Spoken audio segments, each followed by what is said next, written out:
Τι είναι αυτά, βγήκε σε photo booth? Σήμερα με κάνουν δύο πολύ ωραίες φωτογραφίες. Είναι μέσα στη δημιουργικότητα, σε ένα event το οποίο επίσης ήταν μέσα στη δημιουργικότητα. Είμαστε στο event της Οδύσσιας.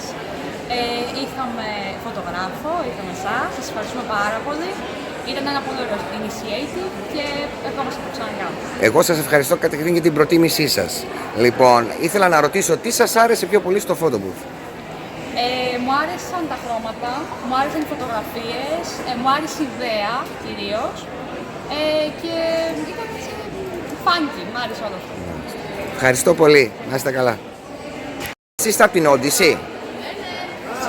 Πώς σας φάνηκε όλη η εκδήλωση εδώ, σαν εμπειρία?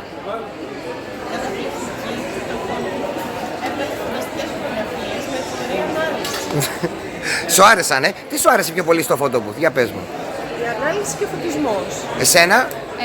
Νομίζω έτσι ότι έχουμε κρατήσει αυτές τις στιγμές εδώ από το Job Fair και τις έχουμε κρατήσει για πάντα. Να τις βάλεις στο ψυγείο σου. Η καλύτερη ανάμνηση, Ναι. Σωστά. Κορίτσια, σας ευχαριστώ πολύ, να είστε καλά. Εσείς κορίτσια, από ποια εταιρεία είστε? Είμαστε από την Αγκροελάς και ήρθαμε σήμερα στο Eureka Event στο Job Fair που είναι διοργανωμένο από την Οδύσσια. Και βγήκατε και φωτογραφίες στο photo booth. Πολλές. Τι σας άρεσε πιο πολύ? Ήταν ανακριτικό γιατί στην αρχή νομίζαμε ότι είναι ένας vintage καθρέφτης και μετά είδαμε ότι βγαίνει φως και μπορούμε να βγάλουμε φωτογραφίες. Και μετά ήρθε η έκπληξη. Σωστά. Να σας ρωτήσω, στην Αγκροελάς σε κάποιο event έχετε ξαναφέρει photo booth?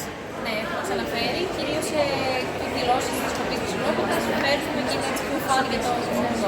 Μάλιστα. Πολύ ωραία. Σας ευχαριστώ πολύ, κορίτσια, να είστε καλά.